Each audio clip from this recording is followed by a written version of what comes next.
గ్రామంలో కీర్తిశేషులు జంగమ్మ జ్ఞాపకార్థం వారి కుమారుడు శివకుమార్ గారు ఈ గ్రామ యూత్ కాంగ్రెస్ కూడా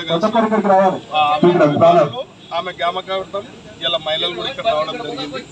పెద్ద ఎత్తున క్రికెట్ టోర్నమెంట్ ఏర్పాటు చేయడం జరిగింది కాబట్టి వారికి పూర్తిగా ధన్యవాదాలు తెలియజేస్తా ఉన్నాం. గ్రామంలో అందరూ ఏకతాటి మీద ఉండి ఈ కార్యక్రమం చేపట్టాము. అదేవిధంగా మేము కూడా ఇక్కడ జరగబోతున్న పార్లమెంట్ ఎన్నికల సందర్భంగా కూడా గ్రామానికి రావడం జరిగింది.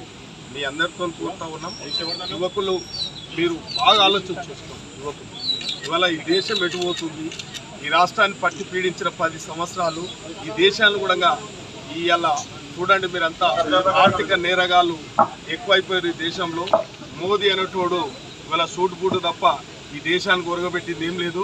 ఇవాళ నిరుద్యోగులకు ఉద్యోగాలు ఇచ్చింది లేదు. ఈ దేశాన్ని పీడ్చి పిప్పి చేస్తూ ఉన్నారు. కాబట్టి మీరు అందరూ అర్థం చేసుకోండి, మత విద్వేషాలు రెచ్చగొట్టి ఇలా కులాల మధ్యలో ప్రాంతాల మధ్యలో చిచ్చులు పెడతా ఉంది బీజేపీ పార్టీ. కాబట్టి యువత మీరు అర్థం చేసుకోండి, తప్పకుండా కాంగ్రెస్ పార్టీని ఆదరించండి.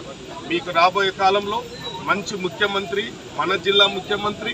ఇప్పటికే 30,000 జాబులు ఏర్పాటు చేయడం జరిగింది. ఇంకా 1,70,000 జాబులు ఏర్పాటు చేయబోతుంది ప్రభుత్వం. తప్పకుండా యువకులు మీరు వాస్తవాలు గ్రహించండి అని చెప్పి నేను విజ్ఞప్తి చేస్తా ఉన్నాను. ఇక్కడికి ఇచ్చేసినటువంటి వారికి ప్రతి ఒక్కరికి శుభాకాంక్షలు తెలియజేస్తాను.